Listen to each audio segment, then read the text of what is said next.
drill.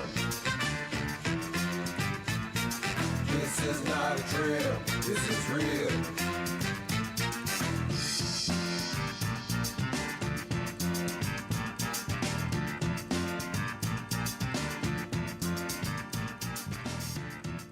Good morning, good morning, good morning, KBLA 1580 family and Black Lives Matters LA family, and all those good people who are up this morning and want to get grounded and know what's happening in the world. Welcome to This Is Not a Drill. My name is Baba Akili, and I'm the worldwide field coordinator. I chuckle when I say that because we have a chapter in Sweden, and so we are yes, we are an international organization. Worldwide field coordinator for Black Lives Matters Grassroots. I'm on the core team of Black Lives Matters Los Angeles, and the director of the Fannie Lou Hamer Institute, an instructor at UCLA in the Labor Studies Department. And I'm so happy to have as my co-host today none other than Tandiwe Abdullah, who's the co-founder of Black Lives Matters Youth Vanguard and the chapter coordinator for Black Lives Matters Los Angeles. So I want to thank you all for joining us for this Is Not a Drill on KBLA Talk 1580 every Saturday from 8 to 10. We're bringing you the on-the-ground updates, campaign news, challenges, and victories from the front lines. But before we jump into all that information, let's ground ourselves. And I really appreciate this because I come in here, I be hyped, and I'm ready to go. But the grounding is always just tremendously helpful for me because it does actually ground. So the thing we're going to ask you to do is just kind of chill for a minute, just take a deep breath. All right, here we go. Land, labor, and life acknowledgments. We recognize that this country was built on the stolen lands of indigenous people and by the stolen labor and lives of our African ancestors. Let's take a deep breath. There you go. This land, which we inhabit, in what is now known as Los Angeles, is physically situated in the original ancestral homelands of the Tangva, Quiche, Chumash, and Gabrielino people. We pay respect to the Tamba, Quiche, Chumash, and Gabrielinos, and all indigenous people, past, present, and future, and their continuing presence in the homeland and throughout their historical diaspora. Take another deep breath. We pay homage to those who were stolen from Africa, placed in bondage, falsely named as chattel, and forced into labor, who was called slaves but never submitted as such, who have always been fully human with an unbroken connection to the divine and to each other. We honor our African ancestors for the still unpaid labor which built what is now the Americas. Let's take another deep breath.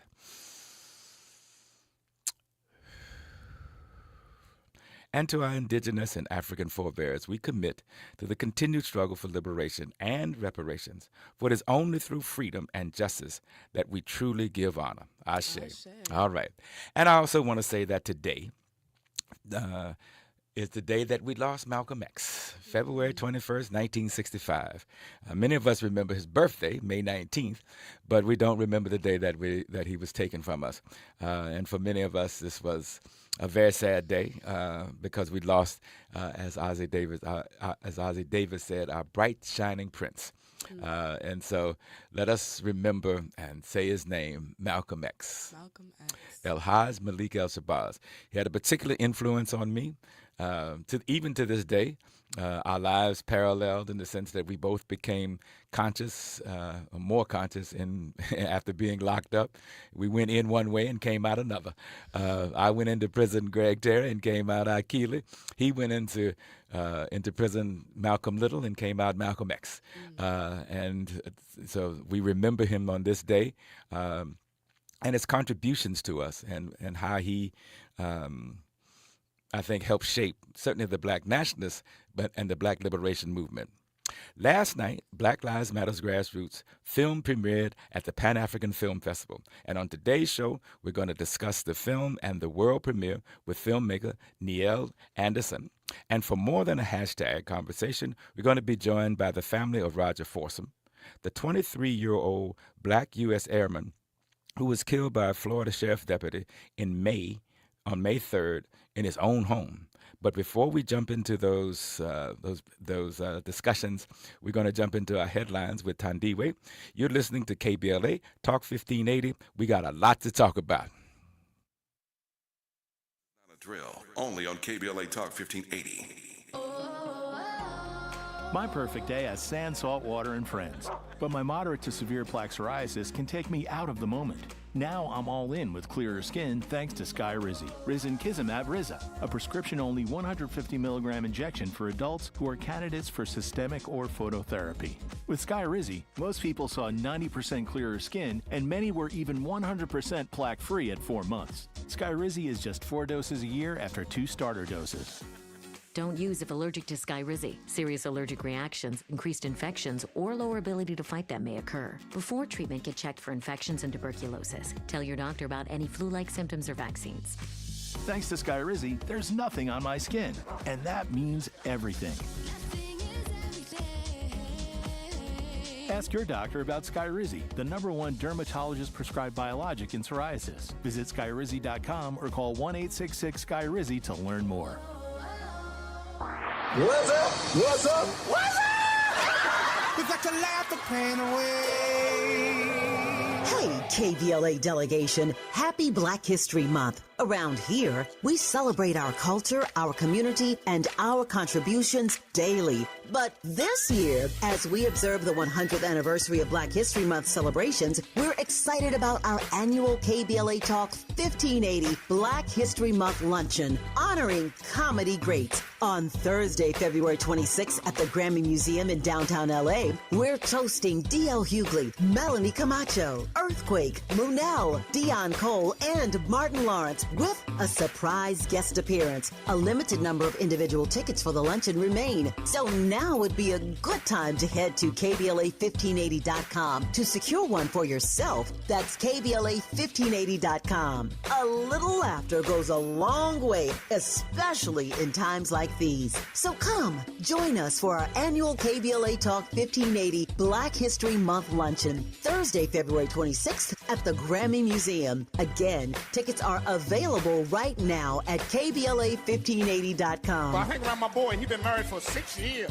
Videotaping his wedding day, never watched it. Now and every day he watch it every day, but he watch it in reverse. Because he said he loves seeing himself take that ring back off of that finger. Walking back down that aisle, just waving at her ugly mother down the church. Getting back in the limo, back at the bachelor party. Look how happy I was. KBLA Talk 1580 thanks LA City Council members Curran D. Price Jr. and Heather Hutt for being the presenting sponsors at this year's Black History Month Luncheon. Honoring excellence, resilience, and achievement, we're KBLA Talk 1580.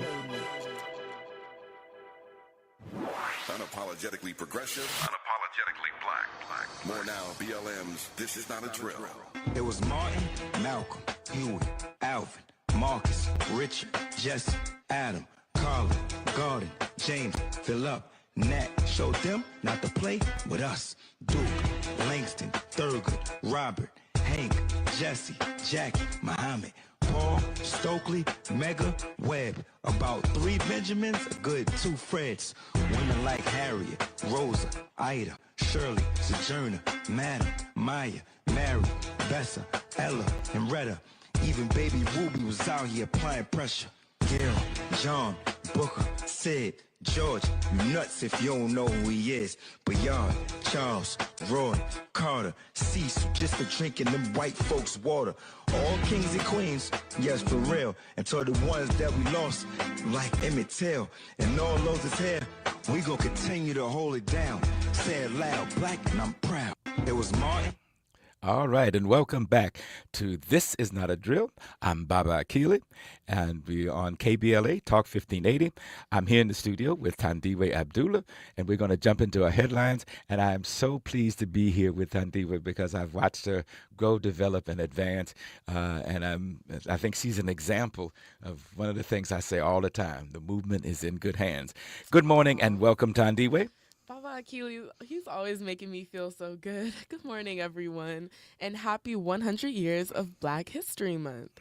In 1926, the brilliant and visionary Dr. Carter G. Woodson birthed Negro History Week, which was claimed by courageous members of the Black Student Union at Kent State University as Black History Month in 1969.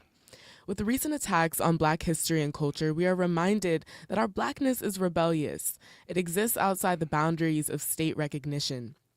BLM Grassroots continues to partner with scholars for Black Lives for hashtag Black History Matters, which is a daily mini political education series of posts on Instagram each day in February. So and when I was growing up, it was Negro History Week. And we anticipated it. We knew that, because I went to segregated schools, and we knew it was coming, and we prepared for it. And it was something. In the 1976, when it became a national, I remember when Ford signed the executive order to do it. We were elated. So, and it's hard to imagine that it's been 100 years, but it is absolutely unquestionably necessary, because this regime and white supremacy seeks to erase us right at this minute. Well, that's what I love about existing outside the boundaries of the state, right? We have the apparatus. We make our own Negro History Week and Black History Month, which I really appreciate about Black Lives Matter Grassroots. Ramadan Mubarak to our Muslim listeners and community who begin their fast this week. May this time be a period of revolutionary reflection, growth, and transformation. I think it was also Lent and Lunar New Year as well, so that's a crazy combination of conversions. Yes. So happy celebrating to everyone who's celebrating anything this month or week or day. And I think for me, particularly Ramadan, first time I actually celebrated Ramadan, I was in prison. Wow. And we did it in solidarity with a Nation of Islam brothers, because we were trying to build that kind of support and solidarity for each other, because we were locked up. And that was my first introduction to it. And I appreciate it. It requires discipline, because you don't eat during the daylight hours. Right. And you break your fast at sundown. And I can remember brothers just like looking around. Is it down yet? Is it down yet? So that they could break the fast. But I appreciate that. That's one of these days we're going to have to just interview you.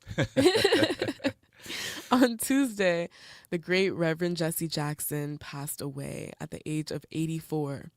Jesse was a prominent civil rights activist who worked closely with Dr. Martin Luther King Jr. and made history when he ran for president in 1984. Baba Akili, you organized alongside Jesse Jackson, right? I worked in the 84 campaign in San Diego, and I worked in the 88 campaign. I was a national organizer and for the Jackson campaign in 88. And we started in the South. And I remember we won Super Tuesday, much to the surprise of the white establishment. And I went on scared, huh? Yeah, I went on from there to New York and then Ohio, and then came out here. But one of the things that I learned and I respected about Reverend Jackson, one, he opened up that whole process. Right. He opened the door and paved the way for Obama. And of the 6 presidential campaigns that I've worked on, the 88 Jackson campaign and the 2008 Obama campaigns were probably my best. And one of the things I respected about Reverend Jackson is he had a way of taking complex issues, or what seemed to be complex issues, and simplifying them, communicating them in a compelling way, and getting people to see, understand, and accept. Yeah. And he was just exceedingly good at that. I marveled at how he could do that. And I spent a lot of time in the car with him. And he was always reading and trying to understand and kind of pushing out information to see how people respond to it.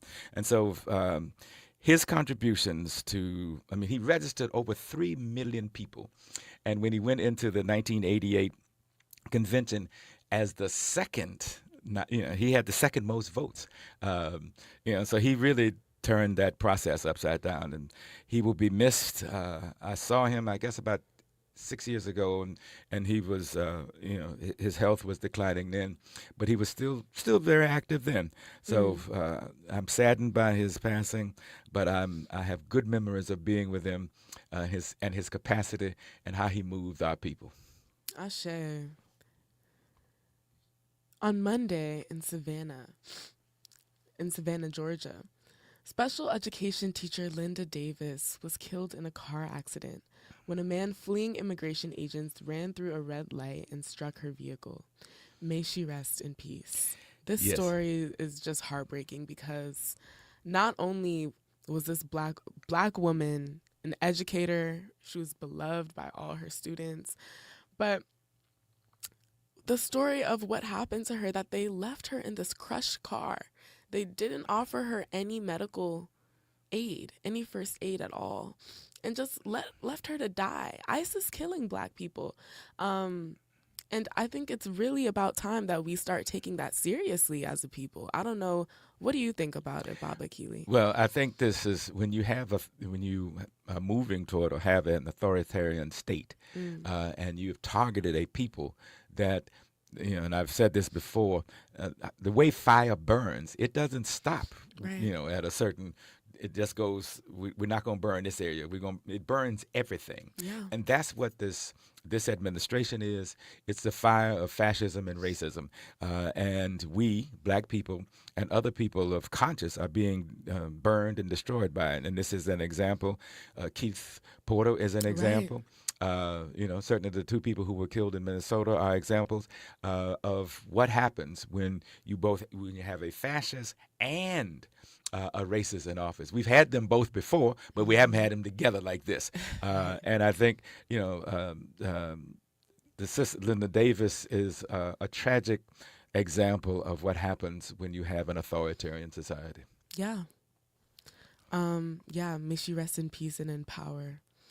On Saturday, February 28th, the Fannie Lou Hamer Institute will host the Black Healthcare Justice Forum at the community-owned center located on 4276 Crenshaw Boulevard, next to the McDonald's. Join community leaders and health advocates to discuss the crisis facing Black women's health, the impact of clinical trials on Black communities, and the fight for universal health care and single-payer systems. That's the Black Healthcare Justice Forum on Saturday, February 28th from 10 a.m. to 12 p.m. at the community-owned center on 4276 Crenshaw Boulevard. And come out and join us. Our own Sheila Bates from Black Lives Matter Grassroots, who is on the core team here, and our policy coordinator will be joining us to talk about universal health care and single payer. But the health care crisis, particularly in our community, and particularly as it relates to Black women, is something that we need to talk about. And this is a call to action, because we have got to, particularly as this regime is cutting back on healthcare services. And we are going to be negatively impacted by it already. So come out and join us. That's next Saturday at 10 a.m. Right after the show. You can come join us, and it's right around the corner on Crenshaw. So come out and join us next Saturday at 10 p.m. Come out, y'all. This past Wednesday, Black Lives Matter Los Angeles redirected their weekly protest energy towards the Charter Reform Commission, which is demonstrating why the whole damn system is guilty as hell. As our chant goes, some commissioners want to remove police reform as a part of charter reform. Organizers pulled up to City Hall in the Board of Public Works session room for the commission meeting to demand a people's budget. And shout out to Reverend James Thomas, Yes. who is on the commission, who has been a voice for Black people on that commission. Yes. And I've been to those commission meetings, and I've addressed them once. It is a classic example of anti-Blackness in ways that is most visible. Anything that dealt with supporting and the advancement or the inclusion of Black people was resisted and then dismissed. Right. And I think that the charter reform is borderline a force, and the only reason a farce rather. The only reason I say borderline, because who knows, something could come from it, but it's not likely. And it's not likely that the charter will be, and by the way, the charter is like the constitution of the city. Right. So it's very important. Yes, it is. And, the police commission needs to be not only reformed, but probably done away with, because it's useless. But there are a number of changes that could happen and should happen in the city, and it's not being heard, and it's not being, and our voices are not being represented. So once again, I want to give a big shout out to Reverend James Thomas. Yes, thank you to him. And he's been the voice for us when our voices haven't been heard. So I really appreciate that. LAPD receives almost half of the general fund and Shameful. city council. Let's just say that. Shameful. And city council and the mayor continue to give them more money, which is even more shameful to me. All while essential services are being cut due to the large city budget deficit. The Black Lives Matter Los Angeles-led People's Budget Coalition organizes a participatory budgeting process that allows the people to prioritize how we want our tax dollars to be spent. We want to hear from you. Please take and share the survey now online at peoplesbudgetla.com/survey. This is really important, y'all. Make your voice heard. You should have the ability to make your voice heard, especially in a supposedly democratic, right, process. That shouldn't be an issue for this city, to hear from the people who make this city. So yeah, take the survey. Again, it's peoplesbudgetla.com/survey. And yeah, this data is really important that we're collecting. And it's one of the things that I think underscores why there is a Black Lives Matters. The fact that in 2020 we took on this, and in large part thanks to Dr. Melina Abdullah and her leadership and her vision and leadership, that we needed to be able to communicate what people felt and thought and wanted to see their resources. And this was put together. I mean, one of the things we found out that a disproportionate amount of money was going to the police, but we didn't hear what people wanted. And so this idea of the people's budget, we've done this now. We're going into our 6th year. Wow. We've made presentations before the city council. We've invited the mayor to be out, and she's come on 2 occasions. She won't be joining us on this occasion, unfortunately. Wow. But it really is important and underscores why we need community organizations like Black Lives Matters, because how do you get your voices heard if we don't set up the conditions to do that? And every year that we've done this, we've learned more about how people really want their resources allocated. Yeah. And almost never when we've done the surveys, have people say, yes, we want more money spent on police. The parking enforcement one was really eye-opening to me. Yeah. Parking enforcement and law enforcement generally, including the city attorney's office, came in at the bottom of the list for expenditures. Right. So that's important. One of the things I also want to remind people of is that tomorrow, February 22nd, come out and join us at Who All Gonna Be There. This is I love this. You've been there. I love it. You've been there, and this is one of the. Can you see that there? Pick that up and share with people what that is, because you've been there, and this is, I think, one of a good example of the creativity in our community.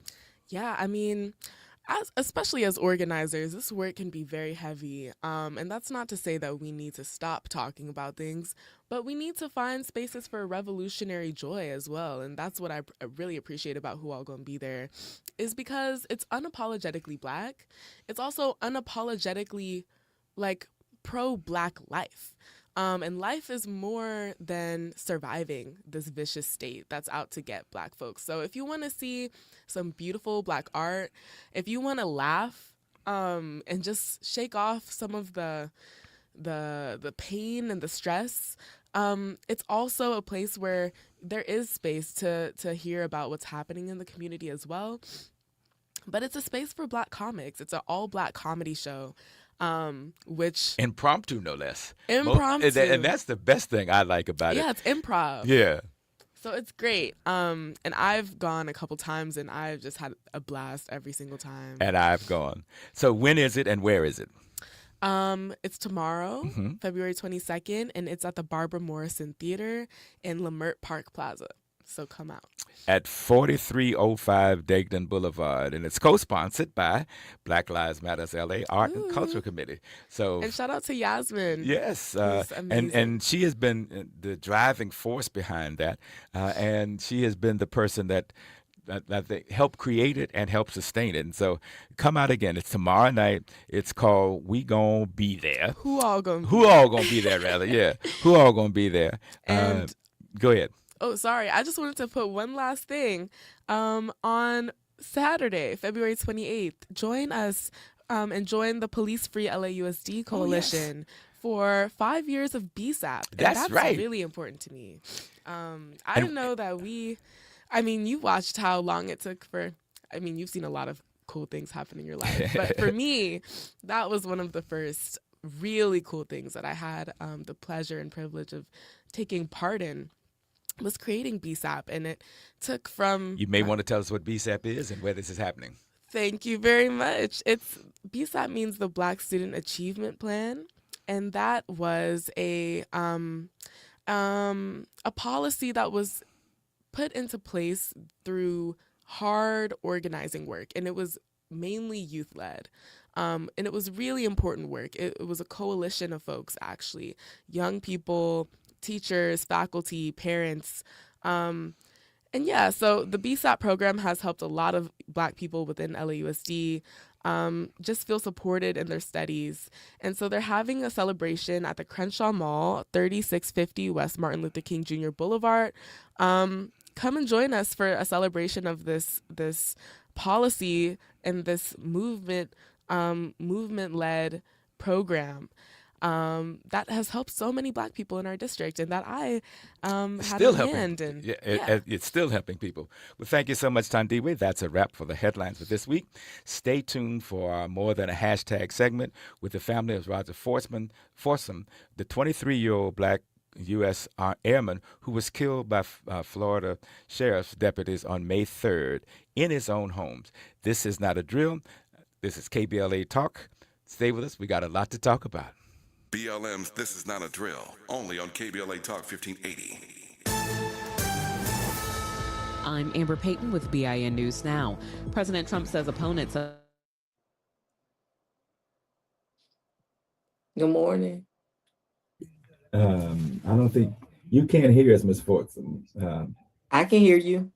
Can you hear me? I just unmuted. Okay, you make it. We're coming on in a few minutes. We got a caller on. I want to bring you on first, and then we have a caller that we need to turn to. All right.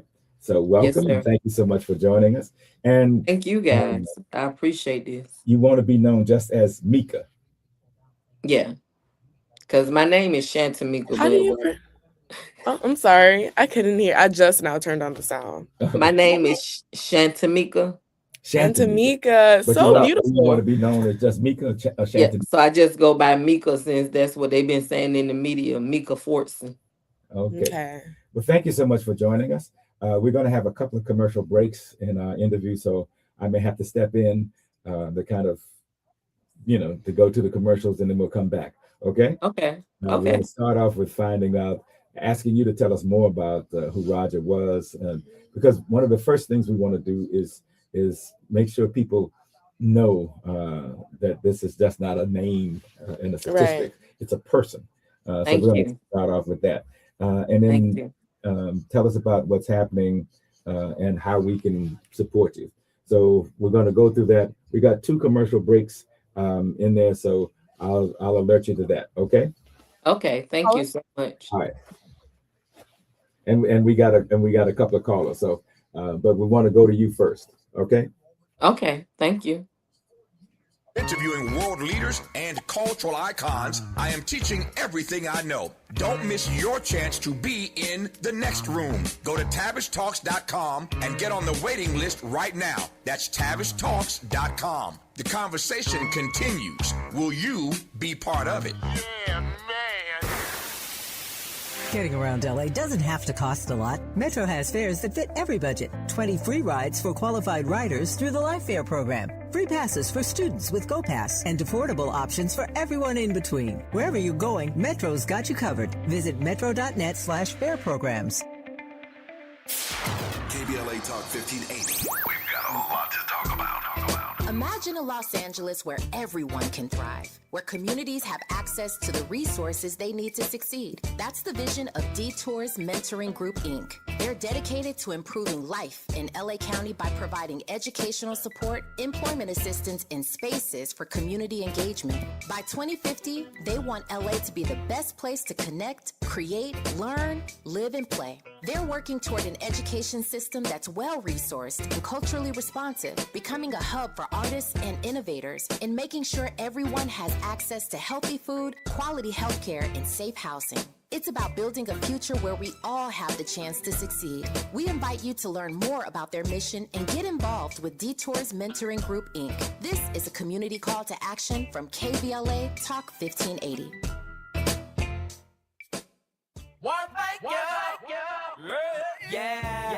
The California Crusader newspaper would like to thank all of our subscribers for their support throughout the years, proudly serving the South Los Angeles and South Bay areas for more than 40 years. The California Crusader is a multicultural, black-owned, adjudicated newspaper that focuses on providing newsworthy information to the people in our community. We're constantly looking for ways to assist businesses in our community to connect with our subscribers. We provide low-cost, effective ways to promote your business with our reasonable and affordable advertising rates. You can participate by suggesting, sharing, and submitting your stories on the California Crusader newspaper Community Share Facebook group page, or visit our website at cal-cruise-news.com. That's calcruisenews.com. Then click on the Submit Now button located on the top right corner of the homepage, or text CCN to 42828. Again, text CCN to 42828. The California Crusader newspaper, working together to build a better community for our future. Subscribe today. KBLA Talk 1580. We've got a lot to talk about. KBLA Talk 1580, connecting you with services and solutions. The midterm elections are upon us.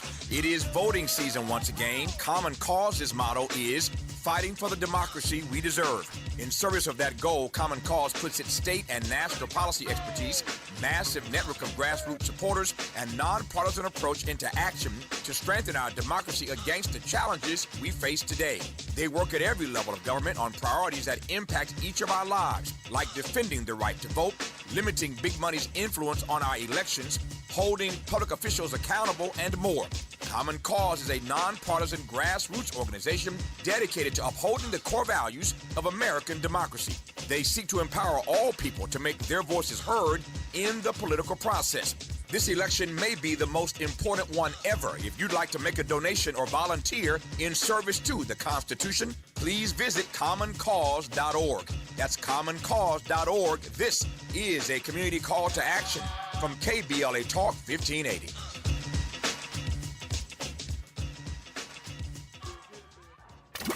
Welcome back to BLM's This Is Not a Drill, exclusively on KBLA Talk 1580. Has taught me much, that leaders must be tough enough to fight, tender enough to cry, human enough to make mistakes, humble enough to admit them, strong enough to absorb the pain, and resilient enough to bounce back and keep on moving. We need not ease back into the uncivilized era of fighting to be a superior race. That is a contradiction in terms, because there is but one race, the human race. I'm focused on what we must do to keep hope alive.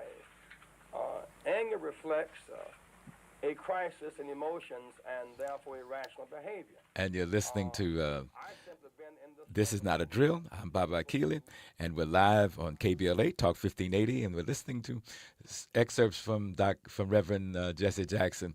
One of the things I thought he was just very good at, this whole concept of keeping hope alive, because certainly in the 80s and 90s, it didn't always look like, much like today, it didn't always look like we had a lot of hope, but he was very good at that. We're going to move to more than a hashtag. Every week, we honor the lives of those stolen by police and white supremacy. Today, we're going to be speaking with the family of Roger Forson, the 23-year-old black U.S. airman who was killed by a Florida sheriff's deputy on May 3rd in his own home. We're going to be talking with Shamika Forsum. I hope I got that right. I think it's Miss Shantamika Yeah. Forsum, but wants to be called just Mika Forsum. And thank you so much for joining us, Miss Forsum. And before we get into what happened with Roger and the circumstances around it, tell us a little bit more about Roger, about your son, and about his life. And welcome. Okay, so first of all, Roger was my baby. He was an athlete. He was a brother. He was an uncle. He was an airman. And Roger was such a compassionate young man. He loved music. He loved sports. He loved making people happy. He liked doing riddlers. He was so intelligent. His mind was just beyond his years. He was obedient. He was very obedient. So he definitely was more than a hashtag. Yes, and once again, this happened.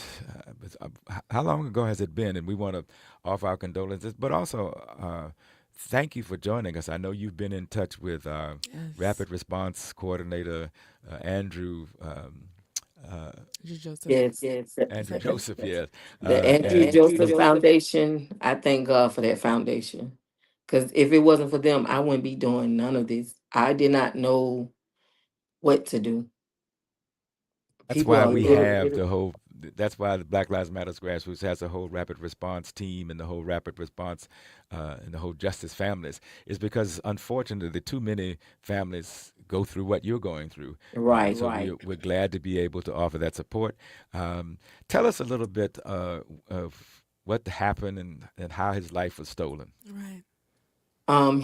He was in his house on FaceTime with a young lady, and he was playing the game. He heard knocking on the door, but it wasn't just his door they was knocking on. They were really was trying to find the right door. So when they knocked on his door, he asked who is it. Nobody said anything. They knocked on the door again. He asked who was it. They didn't say anything. So then he said, I think it's something funny going on. That's when he, got his gun or whatever, went to the door. When he knocked the third time, he covered up the peephole and said it's the sheriff's department. And that's all we know on our end. But from the body cam they showed, I wish somebody would really just line the timelines up on what they released and what was on the FaceTime, because they would see that he was actually playing with Roger's life. Had he called for help when he first shot Roger, the Air Force would have airlifted my son. But he didn't. He tortured Roger, saying, don't move, don't move. And once he found out that Roger was Air Force, that's when he went outside and hit the wall.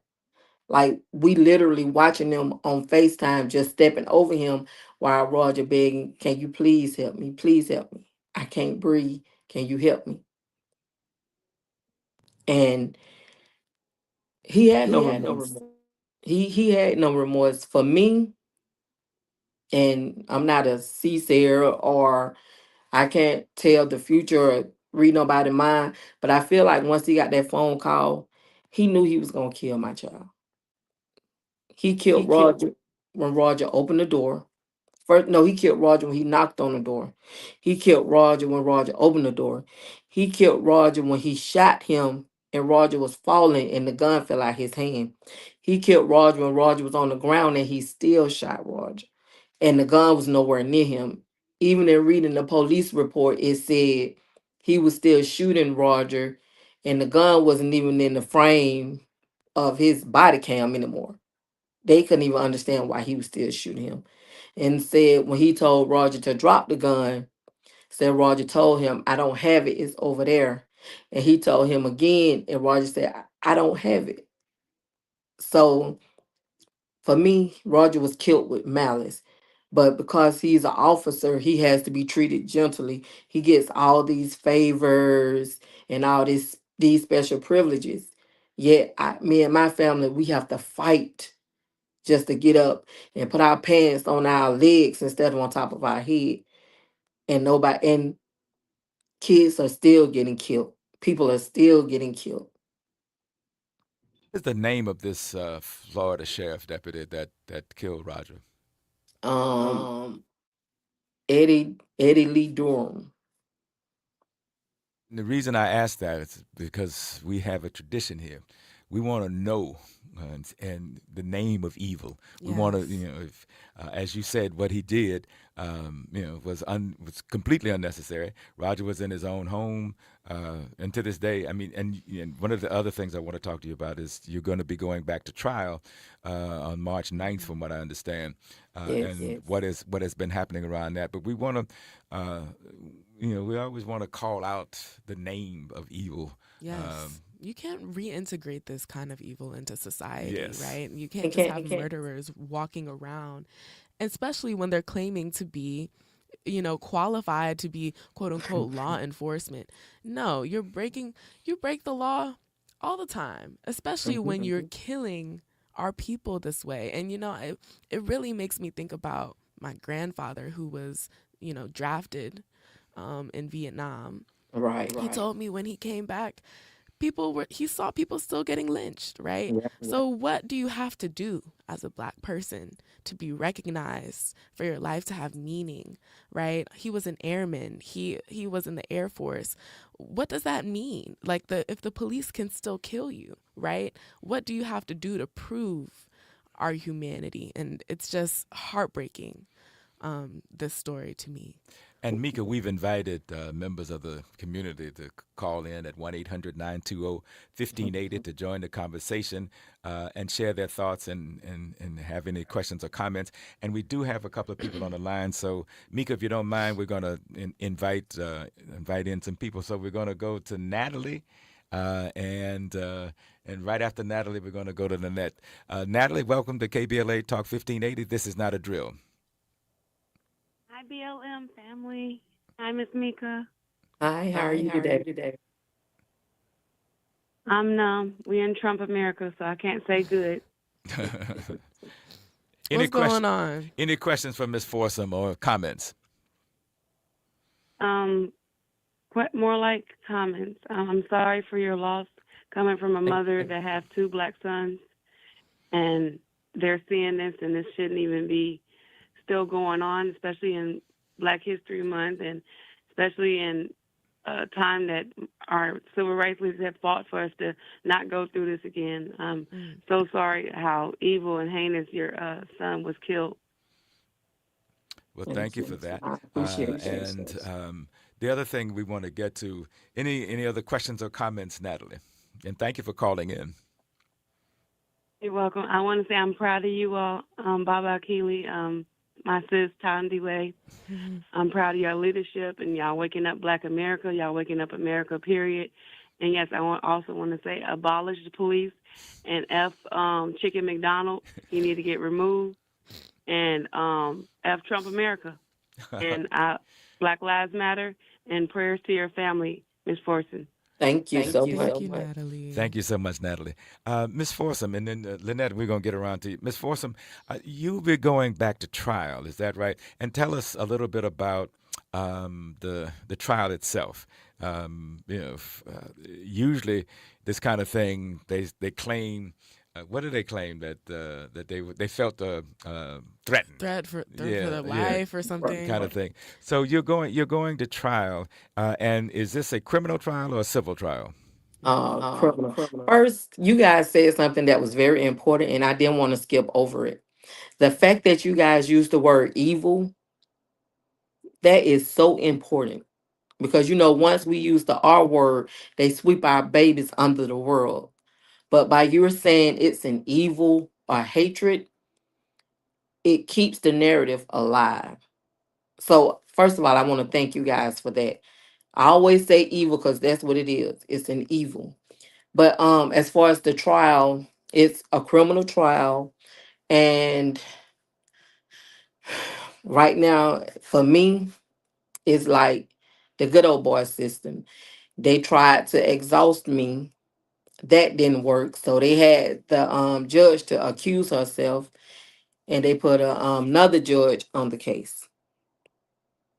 So when I went down, the last time I went down now on February the 2nd, you know, they didn't tell me that she had accused herself in January.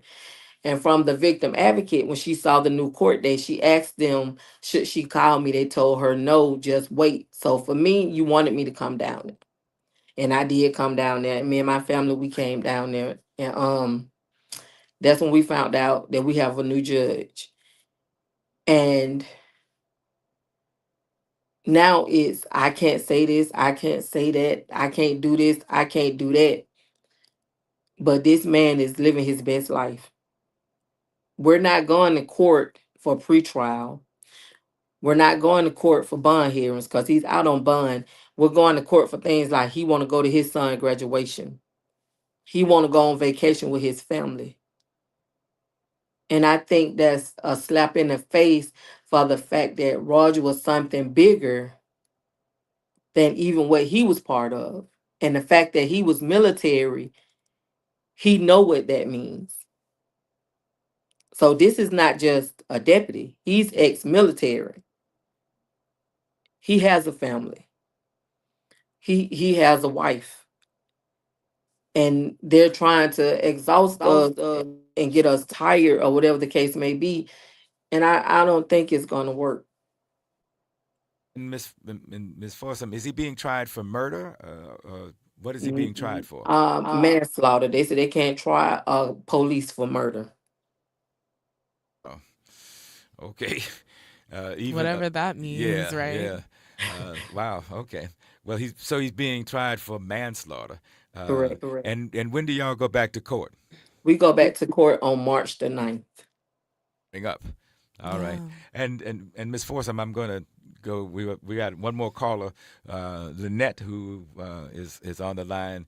Lynette, welcome to KBLA Talk 1580. This is not a drill. Thank you so much for calling in. What questions, comments do you have for us or Ms. Mika Forsum? Oh, good morning, and thank God for you guys for being. Good morning, kings and queens. And Ms. Forsum, you know, it sort of reminded me what you said about how it was rigged, about what happened here in Inglewood with Donovan Jackson, and when we were all protesting and expecting to get some justice, something that we saw on TV. Now, everybody saw the police, you know, do what they did to Donovan Jackson, and then only to come to the courthouse, and they were saying, you know, all the police were there, the skinheads. I mean, literally, they were skinheads. They just like the Klan, and they had it so you know, circulating like it's gonna be a hung jury. And they had hung jury on their T-shirts and everything, and it ended up being a hung jury. And then them same police countersued for their distress, supposedly. And so when we talk about Breonna Taylor, how that immunity bill got to pass, just like we got to make sure we vote no on the SAVE Act. Thank you so much for calling in with your comments. Suppression. We really appreciate you. Thank you so much. Lynette. This is 1580. This is not a drill. KBLA Talk 1580. More of BLM's This Is Not a Drill. Up next, we got a lot to talk about. Ready to order? Yes. We're earning unlimited 3% cash back on dining and entertainment with the Capital One Saver card, so let's just get one of everything. Everything? Fire everything. The Capital One Saver card is at table 27, and they're earning unlimited 3% cash back. Yes, Chef! This is so nice. Had a feeling you'd want 3% cash back on dessert. Ooh, tiramisu. Earn unlimited 3% cash back on dining and entertainment with the Capital One Saver card. Capital One, what's in your wallet? Terms apply. See CapitalOne.com for details. An official message from Medicare. Couple more minutes, and we'll start this month's book club. You know, I usually love a plot twist, but this year, I'm comparing my options during Medicare open enrollment. You can't assume your current health or drug plan is the best one for you. And you gotta make sure your drugs are covered. That's important. So is saving money. Review all your options at Medicare.gov. Open enrollment ends December 7th. Paid for by the U.S. Department of Health and Human Services. If a Lenovo computer for your business is on Ms. your holiday Wilson, list, don't we're shop coming back. around. Just go We've directly only to got the a few more source. minutes, so we want to go into what we can do to support you. Um, you know, so we're getting to the top of the hour, so we want to talk about what we can do to support you. You know, do you have a website, a Facebook page, or something we can do to support you and find out more about what's happening with the trial? So that's what we're coming back, and we're going to have about 5 minutes. Okay. Okay.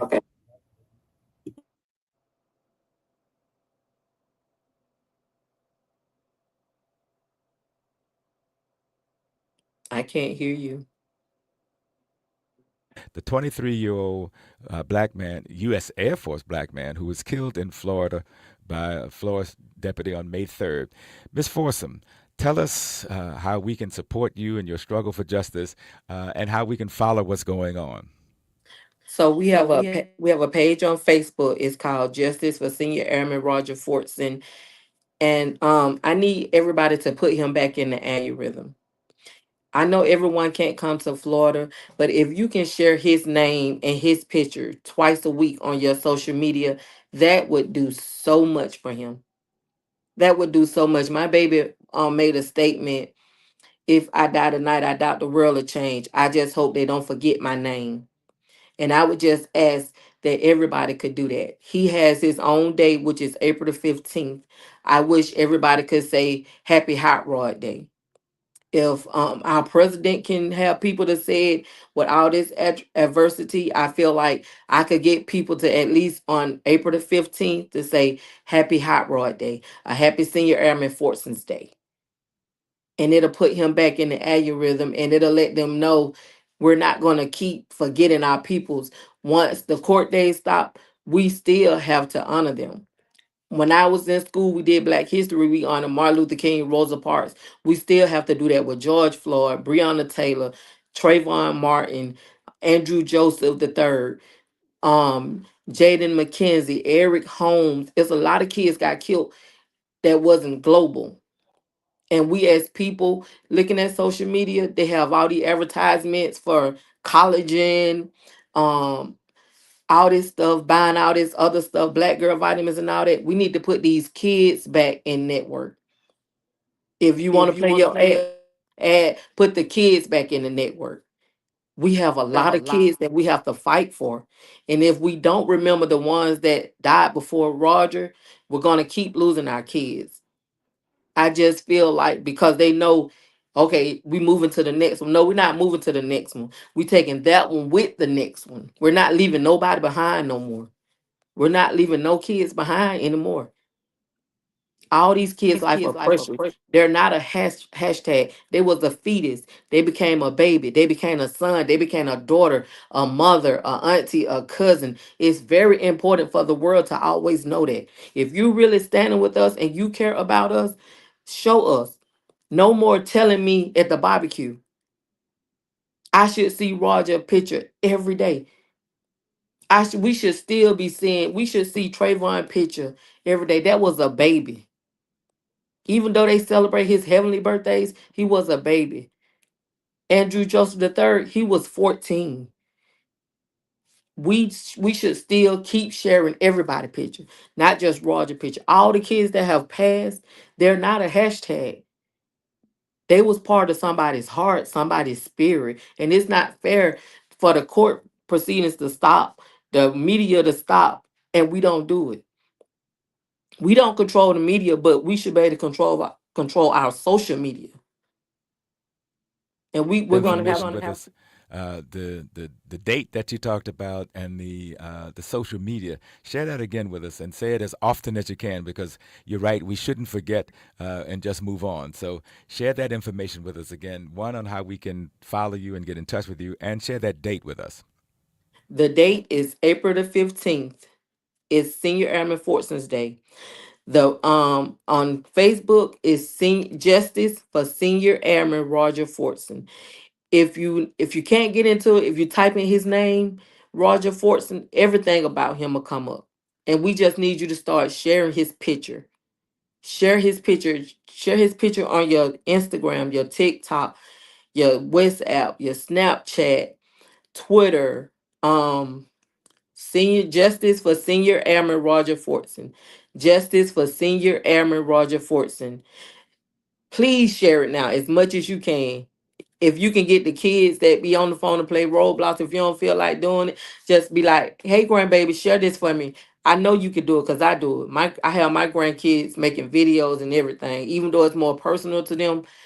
But just share his picture, Senior Airman Roger Fortson. If you can't find my Facebook page, Google him, Roger Fortson, the Senior Airman Roger Fortson. Just Google him, Senior Airman Roger Fortson. We go to court March the 9th. We need a loud presence. We have to show them they're not going to keep sweeping our babies under the rug. Our babies are not physically here, but I promise you, they're spiritually here. Because I know what I go through. So people that have been in this fight longer than me, my heart goes out to them to have to carry that weight this long. So, Senior Airman Roger Fortson, we go to court March the 9th. Write the DA. You can write the judge. His name is Judge Stone. You can write him. Just keep sharing his picture, Senior Airman Roger Fortson, and just let him know he deserves accountability. He was our hero. He fought for foreign and domestic. He was my hero. If people feel like he wasn't theirs, if you can do it for me, if you have any kind of empathy or compassion or sympathy for me as a mother, just share his picture. If you can share his picture twice a week. And on April the 15th, which is Senior Airman Fortson Day, if you can share his picture and just tell him Happy Senior Airman Fortson Day, that would mean a lot. Just the fact that I heard my son say people won't remember his name, that would mean a lot. And believe it or not, it's going to mean a lot to our community. It's going to show them we got tired, we exhausted, but now we got a second win. We're ready to fight some more. We got to fight. We got to fight for us. I don't know what that looks like. I pray all the time because I don't know what it looks like. So when I get an opportunity, I try to talk about everybody's child because you have to. We're fighting for our past, right? So you can't forget the kids that was taken before these babies. They are so important. Whether Yes. they had And not only will you stay prayed up, we're going to keep you in our prayers. You're going back to court on March the 9th. We've been with the family of Roger Fortson, the U.S. Airman who was killed May 3rd in his own home. Thank you once again for joining us, Mr. Fortson. You're listening to KBLA Talk 1580. This is not a drill. KBLA 1580 Santa Monica. Thank you guys so much. Thank you so much, Ms. Fortson. That was so powerful. And I definitely will not be forgetting your son. And you're going to be in my prayers for your court date. And we're just with you. And we want to just hold you. Thank you so much. And if you guys can share the Facebook link, Justice for Senior Airman Roger Fortson. And we go to court March the 9th. Anything that you want posted, just please, you have my email, I believe. I was the one who sent you the confirmation. Yes. Please send it to us so that we can amplify whatever you want us to amplify, okay? Okay. And I really appreciate you guys. And be safe. Love on your family. Love your mamas, your babies. Love everybody. Don't take nothing for granted. Thank you. We will not. All right. Bye-bye. Have a good one. You too. Hey, Miss Miel. How are you? Good. Good morning. Good morning. Phone charger. See. Is this a phone charger? No. Well, you want to power your phone? You want to? Yeah. I can charge it right here. Okay. I just need a little. And the headphones are there. Okay. And I left it. Okay. Don't trust. Okay, we're starting in 30 seconds. Okay. Okay. So just get your mic ready. Okay. Thank you. Try to get as close as possible. Now you should be accustomed to all that. Yeah. I'm trying to get my thoughts together. Low key, I did not really charge my laptop, so I cannot charge the phone for that long. I can charge my phone. Here, you can charge it in. You want to try? We're coming back. I know how that is. I know. I'm like stressed. Oh no. This is not a drill. This is not a drill. This is real.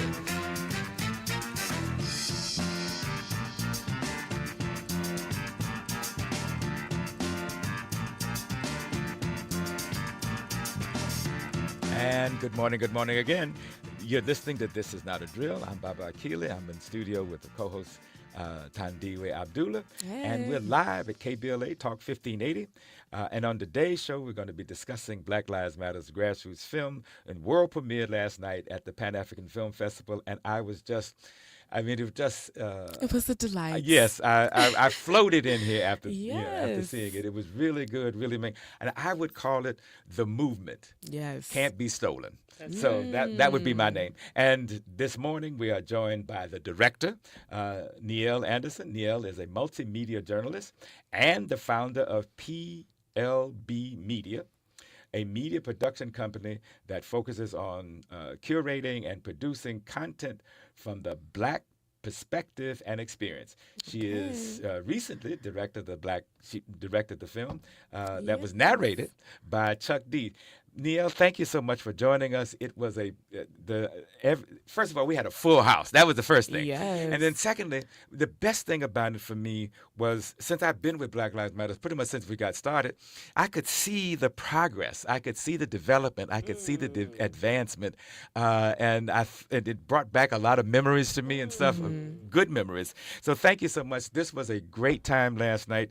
And Niel, first of all, I want to ask, what prompted you? And I know that you and Dominique and Melina Abdullah have been working on this, but what prompted you to be a part of this and to pull this together and make this such a historic effort for me? Well, first, thank you for having me. Peace and blessings to everybody listening. And first, that means a lot to me to hear you say that you enjoyed it. Because one of the things that was important is that Black Lives Matter Grassroots, the boots on the ground, loved it. And so that means a lot. But, basically it sat in my computer for about 8 months before I even stepped to Melina about it. And so when I stepped to Melina and asked her about it, she said yes. And from that moment, we started collaborating. And so she brought her team together. I brought my team together. And we sat in my house for 2 years. And we met every week. And it was top secret, and Dr. Abdullah, mum's the word. And so we quietly sat there and curated something. And it was important that the work of Black Lives Matter Grassroots was woven throughout that entire project. And that's where the brilliant Dominique DePrima came in, because she wrote the script. Everything that you heard Chuck D say was written by Dominique DePrima. And I kind of came in with the thread of what happened to the money, right? Because that was something that I think most people had no clue of, right? And so it was important to put the hopefully the financial resources, or start having that conversation on where those financial resources belong. And being that I was on the outside looking in from Trayvon Martin, when you guys were meeting at St. Elmo's, I was at the Sentinel, and Miss Brenda and Mr. Bakewell were doing, what the Sentinel does, with the hoodies and things.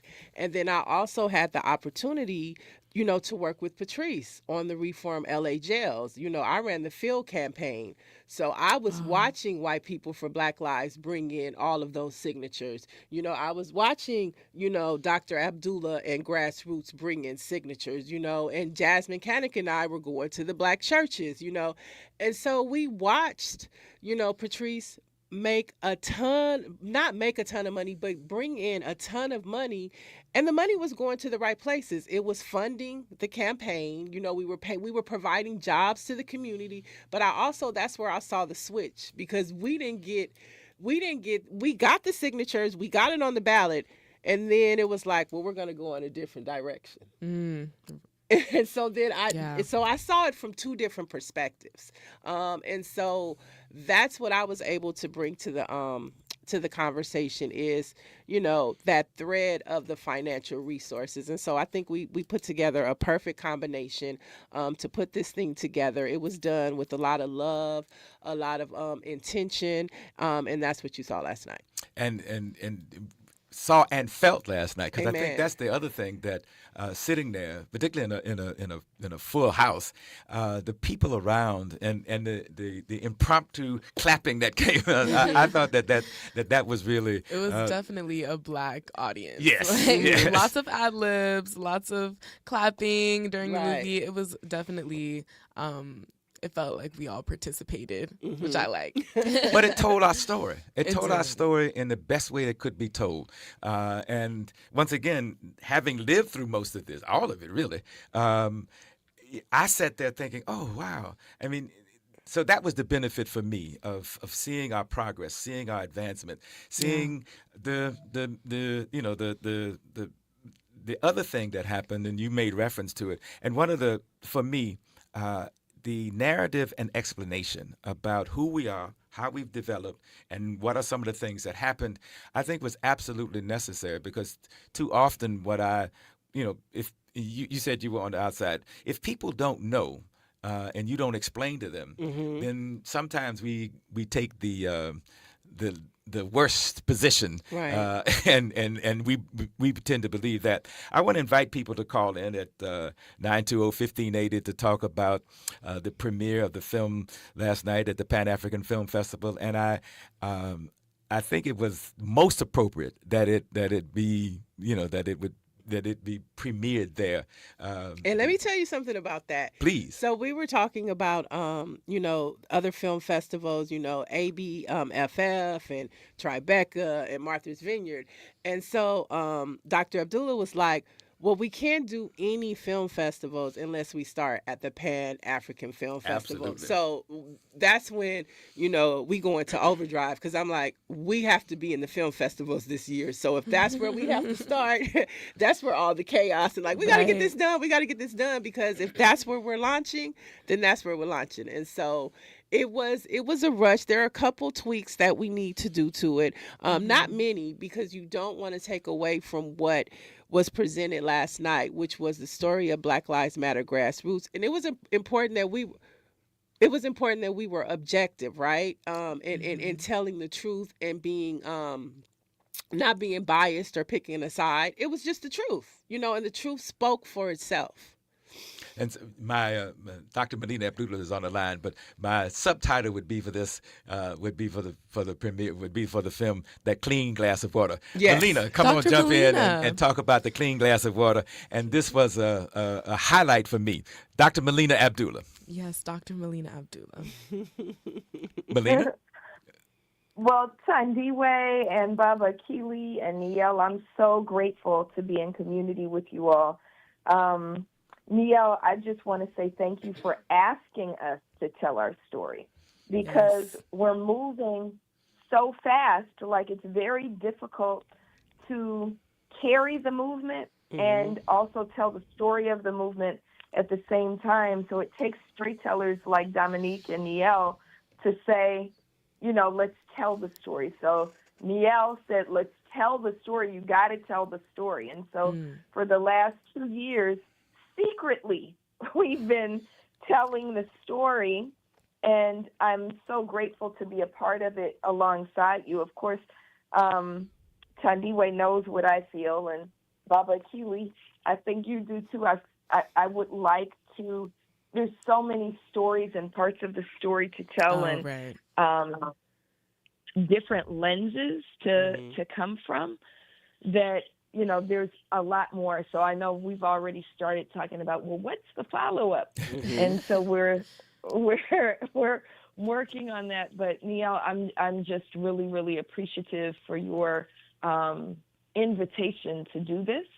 And what makes me the happiest is that when you looked around that room last night, we had the family. We hadn't seen Samaya Aiden in I don't know, a year and some change. Isaac Aiton's sister.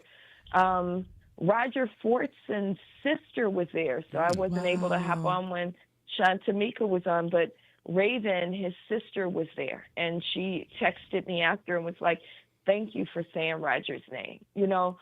That we were there, that we did it at the Pan African Film Festival, and Niel will tell you, we didn't dream of premiering it anywhere else other than PAF.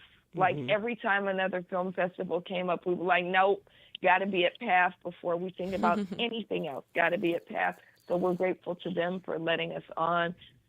So looking around the room, there were movement elders. Baba Hank was there, Comrade Martin, Comrade Jean, all from the Black Panther Party. We know that Ayuko Babu, is one of the founders of the BSU, one of the early BSU folks from Cal State LA. He helped to create the department I teach in, Pan-African Studies. And then it was just filled with movement comrades. And so I felt like every single voice is so important, and I want to hear every single voice, but we're just a beautiful people who make up this work and have committed our lives to struggling for Black freedom in the names, and grateful that Mike Brown Sr. flew all the way out from Ferguson to be with us and to sit on that panel. I'll be quiet after this, but just if we think about these families, if we think about Waukesha Wilson, whose mother and aunt were there and are part of the film, that we often say justice for. We cannot get justice for Waukesha Wilson or Andrew Joseph III or any of them. We can only get justice in their names. So I'm so grateful that they lend their names so that we can struggle for you to be safer, Tandy Way, and for Amara and Amin and all of our children and future generations to be safer. So my prayer that we opened with, and my prayer always, is that this is part of the telling of the true story of being, as Baba Akili said, the clean glass of water, as really the Honorable Minister Elijah Muhammad says, be the clean glass of water, right? Being the clean glass of water and doing the work that's necessary to move us towards justice, especially in the space of Ramadan and Lent and Lunar New Year all at the same time, right? Exactly. Ashe to that prayer. And I got a quick question for both of you. So you all met, for 2 years. What was your thinking? This is the kind we want to put together a documentary that says what about Black Lives Matters. And Melina, I'm going to ask you that first, and then Niel, what did you want the documentary to say about us as we move forward? Think about that for a minute as we move forward, and think about what messages that you want to come from that. This is KBLA Talk 1580. You're on This Is Not a Drill. A safe place to go loud. A great place for progressive politics. KBLA Talk 1580. My perfect day has sand, salt water, and friends. But my moderate to severe plaque psoriasis can take me out of the moment. Now I'm all in with clearer skin thanks to Skyrizi, Risankizumab Riza, a prescription-only 150 milligram injection for adults who are candidates for systemic or phototherapy. With Skyrizi, most people saw 90% clearer skin, and many were even 100% plaque-free at 4 months. Skyrizi is just 4 doses a year after 2 starter doses. Don't use if allergic to Skyrizi. Serious allergic reactions, increased infections, or lower ability to fight them may occur. Before treatment, get checked for infections and tuberculosis. Tell your doctor about any flu-like symptoms or vaccines. Thanks to Skyrizi, there's nothing on my skin, and that means everything. Ask your doctor about Skyrizi, the #1 dermatologist-prescribed biologic in psoriasis. Visit skyrizi.com or call 1-866-SKYRIZI to learn more. Hey there, Los Angeles. This is James Lucky Jr., publisher and editor of Los Angeles News Observer. Are you hungry for news that matters to you in the African-American communities of Los Angeles? Well, buckle up, because we got the scoop you've been craving. Stay in the know and never miss a beat with our free weekly publications conveniently available near you. Or hop on the digital wave and become an exclusive subscriber at OGNSC.com. Don't forget to join the party on Instagram and Twitter at OGNSCINC for behind-the-scenes access and sizzling updates. No more FOMO. Let's stay informed, connected, and empowered together. BLM's This Is Not a Drill on KBLA Talk 1580. When black people wake up and become intellectually independent enough to think for themselves as other humans are intellectually independent enough to think for themselves, then the black man will think like a black man, and he will feel for other black people. And this new thinking and feeling will cause black people to stick together. And then at that point, you'll have a situation where when you attack one black man, you are attacking all black men.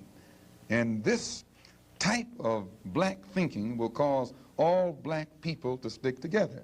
And this type of thinking also will bring an end to the brutality inflicted upon black people by white people. And it is the only thing that will bring an end to it.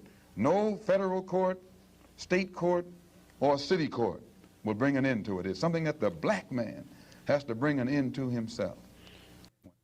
And welcome back. You're listening to KBLA Talk 1580, and we're going to continue our discussion around the premiere of Black Lives Matter's film last night. And we left off. I asked you, Melina, what was your vision? What did you want to convey to people that once they saw it and left the theater thinking that, what did you want to convey? And Neil, how did you help capture it? So what did you want to convey, Melina? Well, I think that, Niel and Dominique were really the storytellers. Dominique DePrima is the writer, and Niel is the director. And I'm grateful that we were able to use a lot of the video and photos and stories that I've captured, and Philip Jackson, who's our cinematographer, has captured over the years.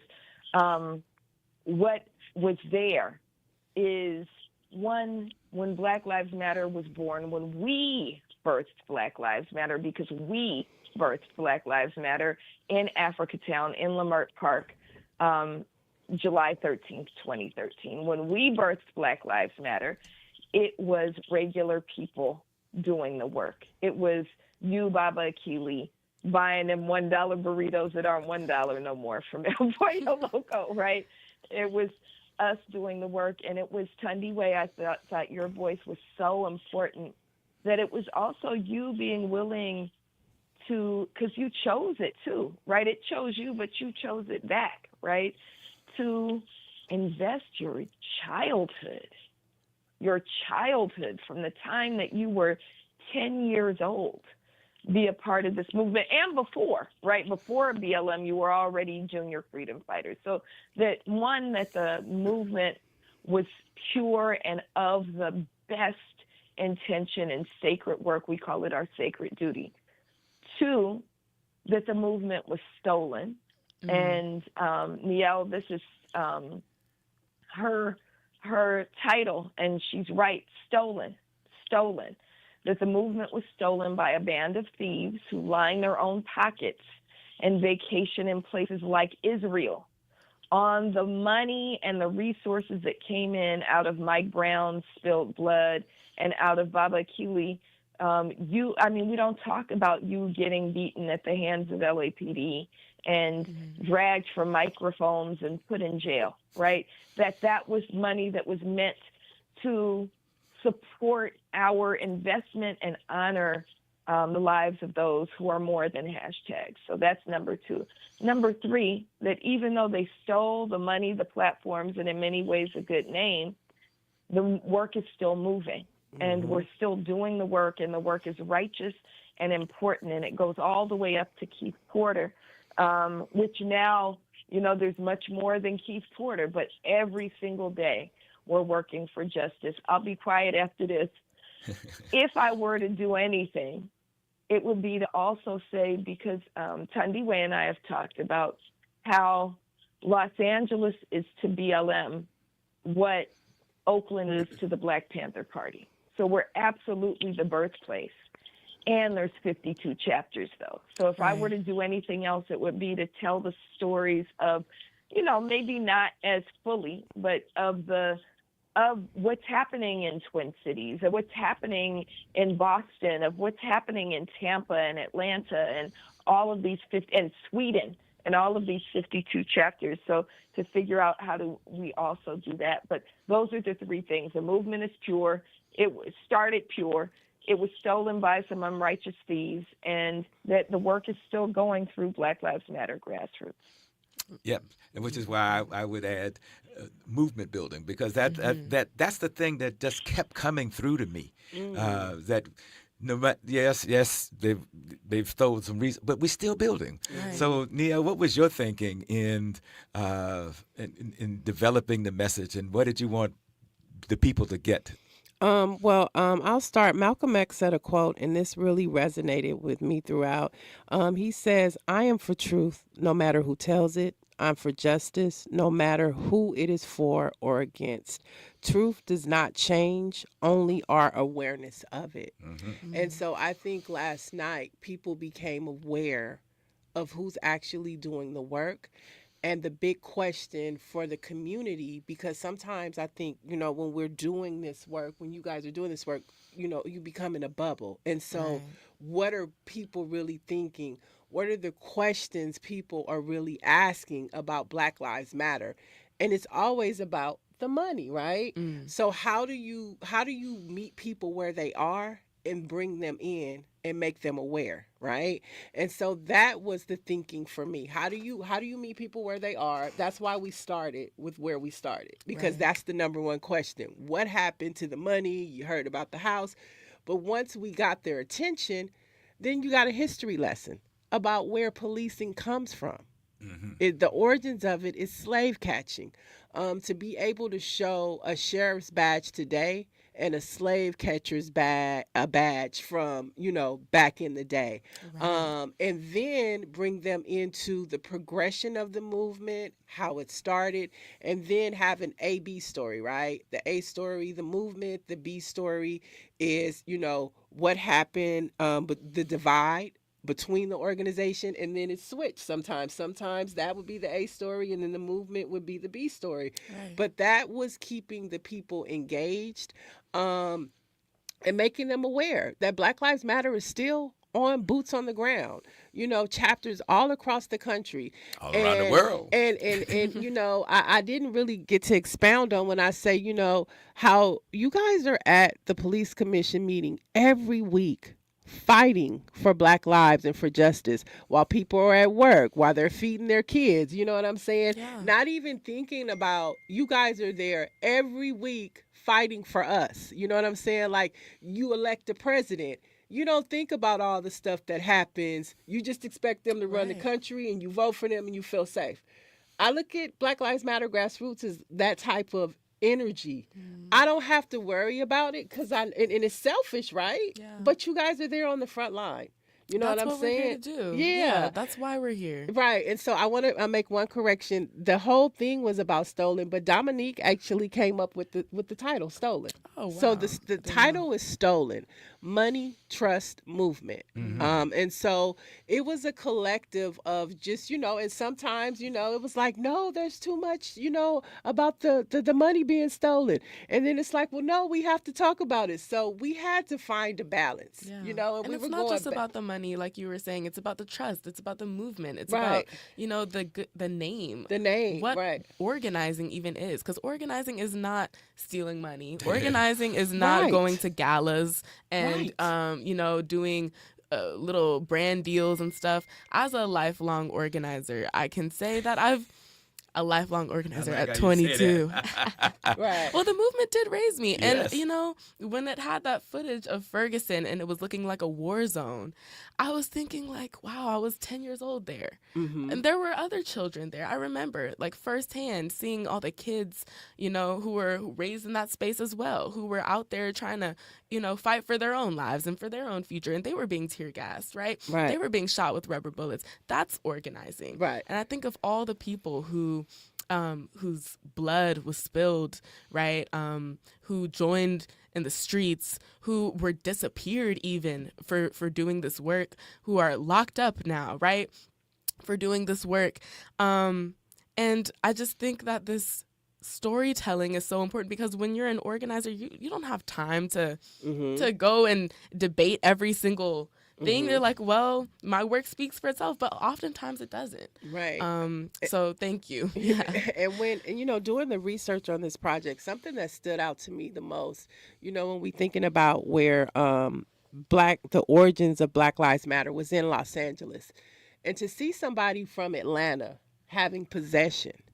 You know, that's a question. That's a huge question to think about. How does somebody that's not really an organizer, that's not connected to the movement, have all of the resources living in Atlanta? Right. And then Good that's a point. huge Good point. That's a great point. You know, so that's a question that popped out in my mind. And then it's like, when you think about what Black Lives Matter is, and you think about, you know, boots on the ground, protesting policy, and you look at the Global Network Foundation and you see them in Jamaica, you see them at galas, you see them funding parties, the two just don't add up. And so it's just about awareness and making people aware of the difference. And thank you so much for saying that. I think that for many of us, I mean, one of the things for me about the film was that it answers those questions that people have been raising over the years. And one of the things I've observed over the years is that when it comes to money in the Black community, that is used as a wedge, and used against us. And as we move forward, one of the things that we want to continue to do, because we want to get to the callers on the line who were there last night to ask you all some questions. But one of the other things for me, not only did it highlight our successes and our advancement and the resources being stolen and the rest, but it also kept this underlying message, and Melina repeats it a lot, and she says she got it from the Honorable Elijah Muhammad. This clean glass of water. How we need to continue to do the work. You are listening to This Is Not a Drill. This is KBLA 1580. We got a lot to talk about. BLM, This Is Not a Drill continues when we come forward. I'm Amber Payton with BIN News Now. President Trump says he's deeply disappointed after the Supreme Court struck down his authority to impose sweeping global tariffs under a 1977 law. And I'm ashamed of certain members of the court, absolutely ashamed, for not having the courage to do what's right for our country. In response, he announced plans to implement a 10% global tariff under the Trade Act of 1974. A new Economist YouGov poll finds 47% of Americans surveyed say the word racist accurately describes President Trump, while 24% disagree and 29% have no opinion. And rappers Travis Scott and Kanye West will headline the Helwa Festival in Italy this July. The two will take the main stage at RCF Arena during the festival's closing weekend, joining a lineup that includes rappers Offset, Ice Spice, Wiz Khalifa, and more. Get BIN News Now on demand 24/7 on the iHeartRadio app. Visit the new Hard Rock Casino Tejon for the Kilo of Gold giveaway. Drawings every Thursday in February. Visit Hard Rock Casino Tejon, the easiest drive from downtown LA. The excitement starts here at the new Hard Rock Casino Tejon. Break out the champagne. Everybody get a glass.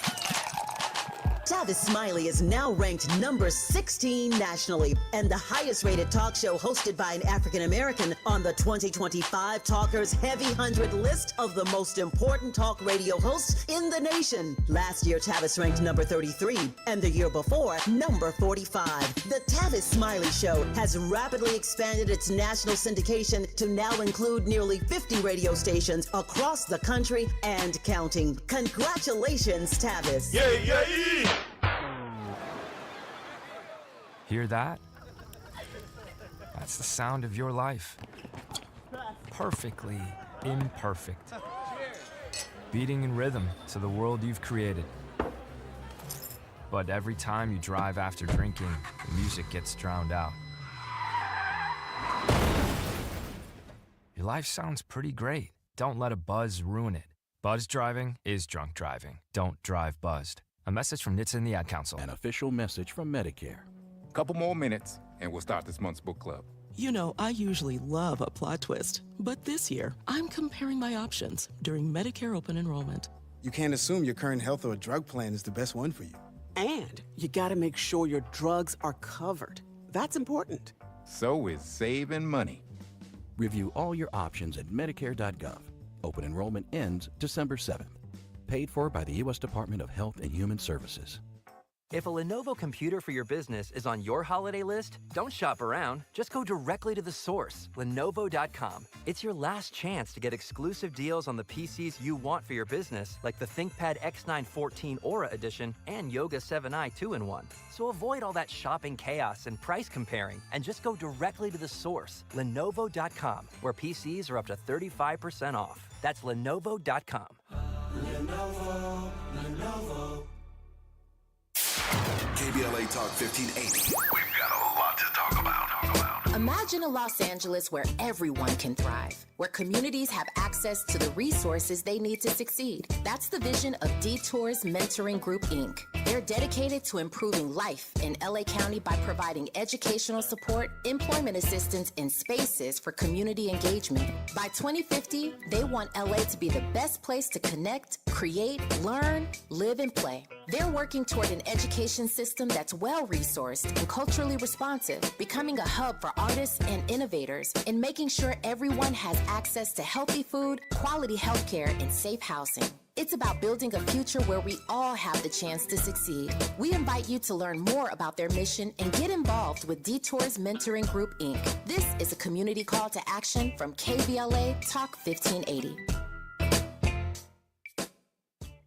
What's up? What's up? What's up? You got to laugh the pain away.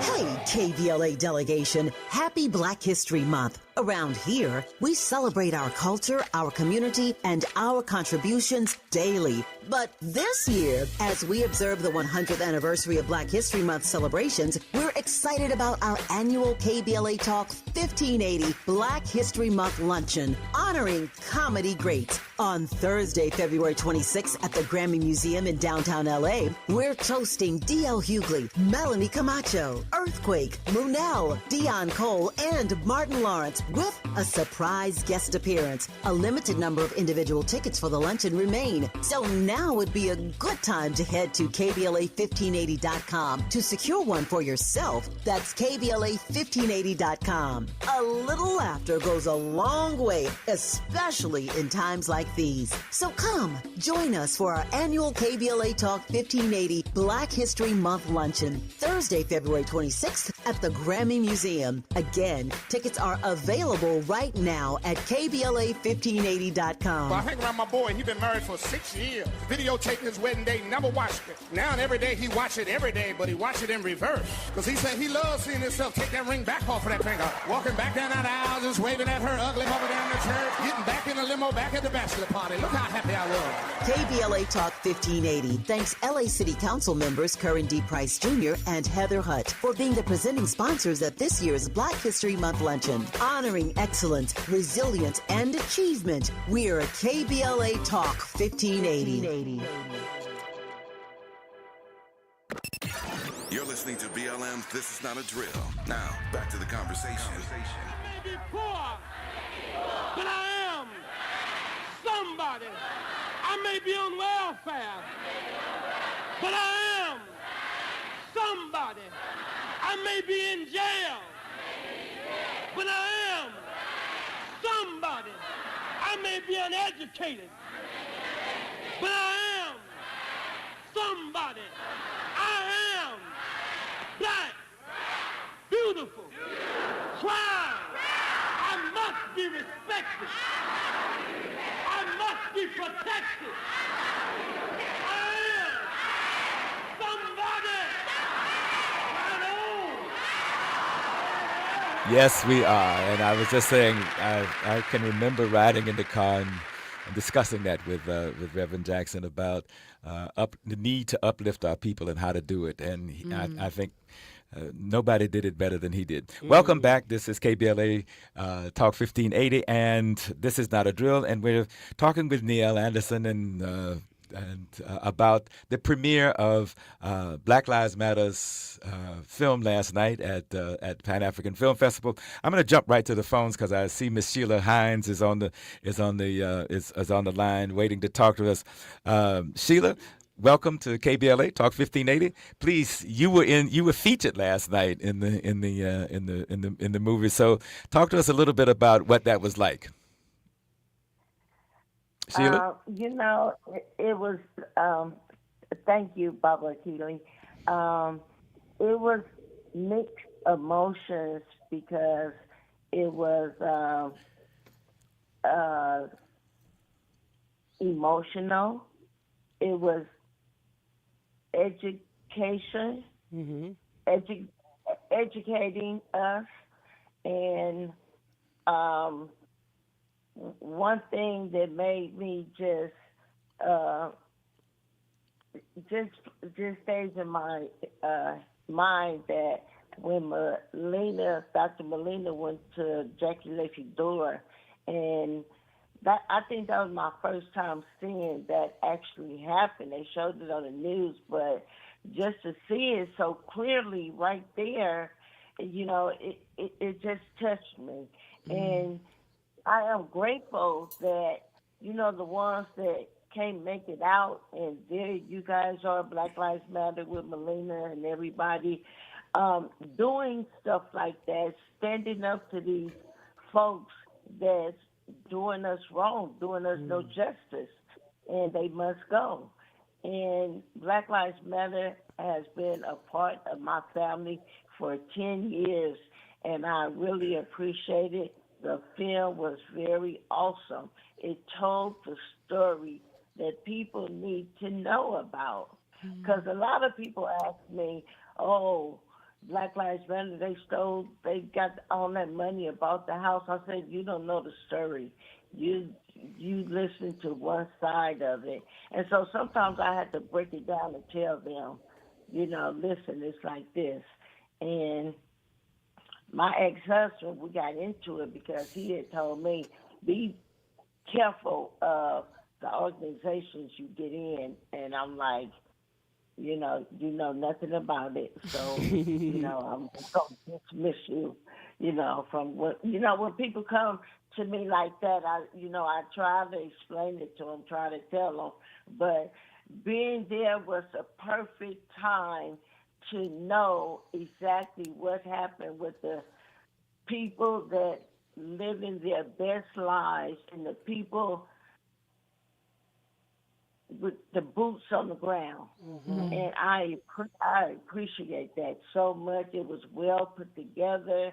It was just emotional, and it was educating. We love you, Miss Sheila. This is Tandiwe. I was just talking about how iconic you will forever be to me, and you were featured in this film as well. One of the things that I appreciate most about you is your fire and your passion and your moral clarity. Like, we could never be corrupted as long as we follow your lead, because we just see you. There's a part in the film. Can I say it? Please. There's a part in the film that you're in. And when you took the ashes of Waukesha and threw them on the police chief, that was so, like, it speaks to who we are as a movement. I know that wasn't us who did it, but we will always follow your lead and the direction that you steer us, because we see your moral clarity, and we exist because of you. And that moment, I remember my mom got arrested on that day too. Yeah. But that moment will ever go down in the history of my mind, because that's what we aim to do. We don't want any of these corrupt officials to be able to forget Waukesha Wilson. And they should never. Yeah. I just want to very, very quickly clarify. Miss Hines is the aunt of Waukesha Wilson. Yes. Just so everybody knows. She was featured in the film last night, what she did, and it was a heroic act, as far as I'm concerned, of making the point that what they did to Waukesha shouldn't happen to anybody else. I'm glad we have the law, and I'm glad that we fought to get it. Certainly the other thing that not only watching you do it, but also watching you say you ain't apologizing either. Right. You know what I mean? Yeah. Written or otherwise, I ain't apologizing. Right. And I think that was also equally as part of it. Nia, what how do you feel when you hear Sheila talk about how she felt about the film? It warms my heart to be able to amplify. Like, that's one of the things that my company is amplifying Black voices. And so to be able to create spaces for sometimes people who are unheard, but they're yelling to be heard. Right. So to be able to make space for those voices, and that was a lot to do with the work of Dr. Abdullah and Dominique, weaving, making sure that those voices were heard. The families, were at the core of this documentary. And, like us, wanting to put so many voices, because that's what this is all about. And so we think about Stolen, that title was so perfect because it's not just about the money, it's about stolen lives. Yes. And so it has that meaning. The word stolen has so many meanings when we say money, trust, and movement. I think that about sums it up. And so for people to, there might be people in Florida or Ohio who have never heard of Waukesha's Law. Yeah. There might be people who thought that Black Lives Matter was just a protest. Right. But now you see that it's not just about protesting, it's about advocacy. Yes. It's about changing the laws. Systemic racism is what this country is founded on. Mm-hmm. So to see Black Lives Matter and to amplify that they're not just about put on your t-shirt, put on your sneakers, and let's go protest. That's part of it. But there's actually an arm of advocacy and policy work that is moving forward, and so when we talk about like what's next, it's like Waukesha's Law can have a whole episode because it's not just about California. We didn't even touch on Sidney Kamlager, the Congress member that has it up on a federal level. Right. And so that is the work of Black Lives Matter Grassroots.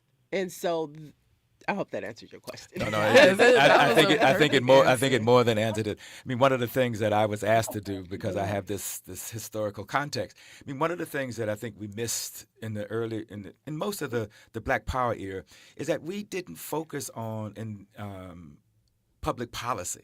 Mm-hmm. Outcomes. I think the most significant outcome from the Black Power movement is, of course, the Black Studies programs and the Black, the BSUs and the rest, and that still is today. And I think that's one of the most significant. There were many others. I think probably the most significant is changing people's attitude, and it took us from Negro to Black.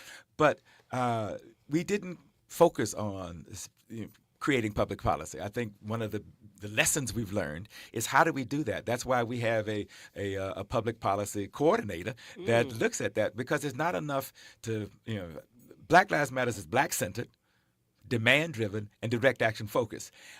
Those then result in what? Changing public policy, because that's what we want to do. And I attribute a lot of that, most of that, to Melina's vision and leadership. So anyway, thank you so much, Sheila, for calling in. We loved seeing you last night. Mm-hmm. And like I said, for me, you're looking in the camera and saying, "I ain't apologizing." Right. was just a. And you remember people clapped too. You remember that? I love her. Yeah, when people clap. So Neil, I want to turn to this concept of the bubble. I'm in it. I am. And then there are people on the outside who kind of look in and they hear the worst, or they hear bits and pieces. Like Sheila was talking. She was saying that she had to straighten her husband out. Right. So how do we not pierce the bubble, but how do we bring people in? So give me your understanding and explanation of the bubble and bring inside and outside. Well, I think I was sharing like how we started the film. That was meeting people where they were. We could have just went to movement work, right? We could have just started with movement work, which is extremely important and priority. But does that meet the general public? Right. The general public is Ms. Hines' husband. Mm-hmm. Those types of questions. So one of the things that we went back and forth about was in the beginning. I can give an example of when Tavis Smiley talked about he doesn't really understand the difference between this or that. And it was a question of, should we keep that in? Should we keep that out? The reason why I was so adamant about keeping that in is because when I talked to a couple of people on the project, or, about filling them out to be a part of it, that was the first thing they said. I don't know the difference. and so to hear Tavis Smiley say that, it establishes at the top, the audience is like, I feel that way. Yeah. Okay, this is something that, I can get into. A lot of people still haven't even heard of BLM Grassroots. Right. They don't know. They just think Black Lives Matter. So to have Tavis Smiley establish a thought that the audience was already thinking, they're like, okay, right now this is meeting me where I am. Mm-hmm. And then we take you into the bubble. And why do you think it was important to connect the slave catching, that historical context, that policing just didn't happen? It's a result of the historical racism that is a part of the fabric of this society. So why did you think it was necessary to weave that in, to make that central as a part of it? I mean, that was huge, because when I found that out, it was eye-opening. And then when you look at how police officers treat us, it is like, and so like when you think about abolish, like that word, it just shocks and offends everybody. But when you see something like that, then it's like, I understand why you should abolish it. You know what I'm saying? So that was why that was important, to give people a sense of understanding. When you see somebody like a Dr. Melina Abdullah or like a Baba Achilles say abolish, I understand why now. Lot of points were hit. Right. Yeah. So like if you look at the badging of a slave catcher and you look at the badge of the county sheriff, and they're similar. Mm-hmm. There's really no difference between the two. Right. When you look at what happened to George Floyd, when you look at what happened to, the stealing of Black lives, you think about slave catching and it makes sense. Yes. You know what I'm saying? And so like, I'm just shocked. And like even today, you have an organization like the NAACP saying not defund, not reform, but abolish. Wow. That's all the work of Black Lives Matter Grassroots. Yeah. Because it was foreign before, but look at it now. Right. It's a part, taking a simple statement, Black Lives Matter, and turned it into a movement. You're listening to This Is Not a Drill, KBLA Talk 1580. We're on with Neil Anderson, and we're talking about the premiere of the Black Lives Matter film that happened last night at Pan-African Film Festival. And the name of the movie is Stolen. Stolen. All right. BLM, This Is Not a Drill, continues when we come forward. Getting around LA doesn't have to cost a lot. Metro has fares that fit every budget. 20 free rides for qualified riders through the Life Fare program. Free passes for students with GoPass, and affordable options for everyone in between. Wherever you're going, Metro's got you covered. Visit metro.net/fare programs. LADWP urges everyone to always keep safety top of mind. If you see a downed wire, don't touch it. Stay far away and call 911 immediately. Downed wires can be deadly. Whether you're at home, work, or on the road, always assume the wire is live. Together, we can keep Los Angeles safe and powered. Learn more at ladwp.com/electric safety. KBLA Talk 1580. We've got a lot to talk about.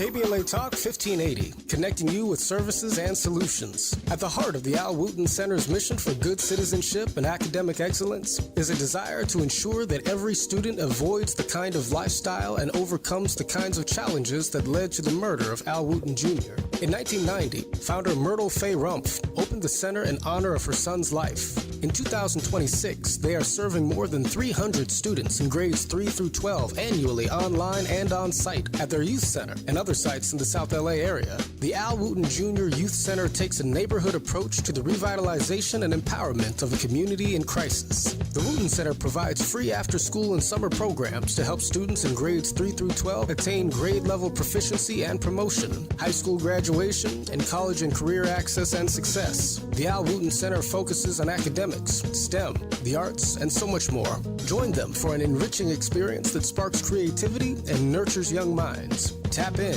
at wootencenter.org. That's wootencenter.org. This is a community call to action from KBLA Talk 1580. One,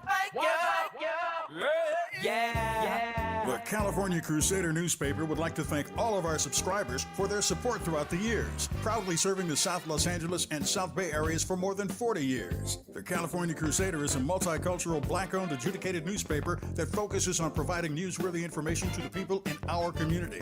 We're constantly looking for ways to assist businesses in our community to connect with our subscribers. We provide low-cost, effective ways to promote your business with our reasonable and affordable advertising rates. You can participate by suggesting, sharing, and submitting your stories on the California Crusader newspaper Community Share Facebook group page, or visit our website at cal-cruise-news.com.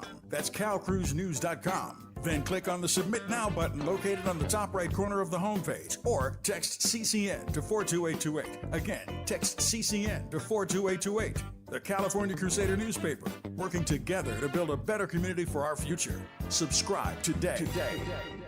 BLM's This Is Not a Drill continues right now. 1. Never look down on anybody unless you're helping them up. 2. Keep hope alive. 3. In the end. All right, and welcome back to This Is Not a Drill on KBLA Talk 1580. I'm in studio with Niall Anderson and Tandiwe Abdullah. Niall, I've known you. I met you at the Sentinel and the rest. So you've been a journalist for a while, and now you've moved into production. Mm-hmm. So tell us a little bit about your company and how we can follow you, and give us all your socials and everything that and stuff that you're intending to do. My company is PLB Media. It stands for Peace, Love, and Blessings. You can check out my website, plbmediainc.com. I've, been curating for a while. I helped start the network Foxo, which is something that I brought Dr. Melina Abdullah on. I've been on. You've been on. Yeah. So this is nothing new for me. I'm also the host of Black Press USA's morning show, which I've had you on before. We talked about the Million Man March. We did. We talked about the Million Man March. So you can check that out. It's 5 a.m., which is 8 a.m. East Coast, but you can always go watch it on Black Press USA's YouTube channel, where we bring you the headlines from over 200 black newspapers across the country. The Sentinel is one, Our Weekly, LA Focus, The Wave. All those are a part of Black Press USA, and we're celebrating 199 years. So for 199 years, black newspapers across this country have been the voice of black communities. So to be able to host the morning show and take them from print into a digital space is a badge of honor that I really am honored to do. My partner, Michael Payton, who was the executive post editor of this project, we're already in production for our next documentary, which I have to do with Dr. Melina Abdullah. I can't talk about. Yes. But we have, and then we have 2 in development. And then our next one is already in production. And so just being able to curate social justice stories, Black history, is the space that I want to stay in. And I'm just thankful that God is making way for me to be able to do this. Because we did this on a shoestring budget. But we made it happen. As we have done. We are resourceful and resilient people. We can take 15 cents and turn it into $1. Right. And so to be able to do this, and it was such a labor of love. We looked forward every week to get at that table. And push things out. So I definitely want to shout out Michael Payton. We want to shout out our music supervisor, Adrian Miller.